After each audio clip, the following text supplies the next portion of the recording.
research, I've discovered that if you want to see dramatic changes to skin and hair health, the kind that don't just fight back against skin issues, but turn back the clock in ways you will absolutely see in the mirror, there is one specific type of food you should eat to help supercharge these probiotics. They're called polyphenols. Polyphenols are a special type of micronutrient found in certain plants, and my research has shown that they are the #1 most potent fuel we can feed to our probiotics. The tricky part is, polyphenols aren't just in any food. There are very specific polyphenols in very specific foods. For instance, one excellent polyphenol-rich food you can eat is extra virgin olive oil. In fact, Sophia Loren, who for years was known around the world for her beautiful skin, said she would rub olive oil on her skin every single day. Another modern-day star known for her beautiful skin, Gwyneth Paltrow, does the exact same thing.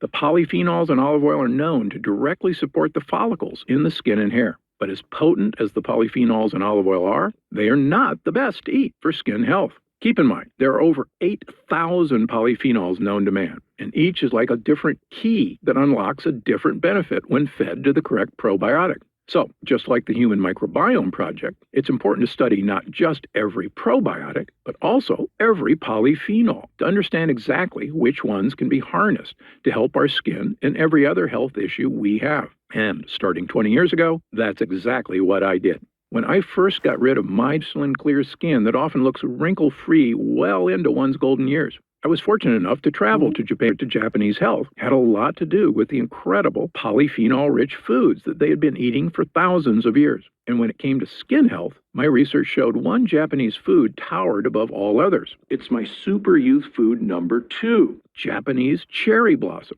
Cherry blossom, known in Japan as sakura, is one of the most beautiful flowers in the world. It also smells wonderful and is a popular perfume fragrance. But the real power from Japanese cherry blossoms comes when you ingest it. In Japan, cherry blossom is pickled and used in cooking. It's often steeped in hot water and served as a tea. Tradition has long held it can have powerful skin-boosting effects, but for years, Western science had never proven it. It is cherry blossom extract. It was actually better. And it came from an unlikely source across the globe in France. It's my third and most powerful super youth food, red and black currants. Currants are tiny berries, most commonly found in sweet foods like scones. I first became familiar with them years ago when I did my Children's Heart Surgery Fellowship in London, where locally made scones are filled with currants of all varieties. They can have some pleasant health benefits, including soothing irritated tissue, which means they can be good for joint health, but not known as a particularly life-changing health booster. But again, this is where hard work and research really pays off, because there are hundreds of varieties of currant, white, red, black, pink, and dozens of varieties of each. And to my surprise, nobody had ever done an extensive test of currants on skin health, despite their known polyphenol benefit. Well, I found a French lab that was doing just that. They had tested red and black currants with extremely high polyphenol levels. It turns out they were seeing incredible skin-boosting results when they fed this extract to mice. Which begged the question, did the currant extract work because it was unlocking those probiotics that control skin health? And if it works so well for us, is the first and only form. Just a moment. But first,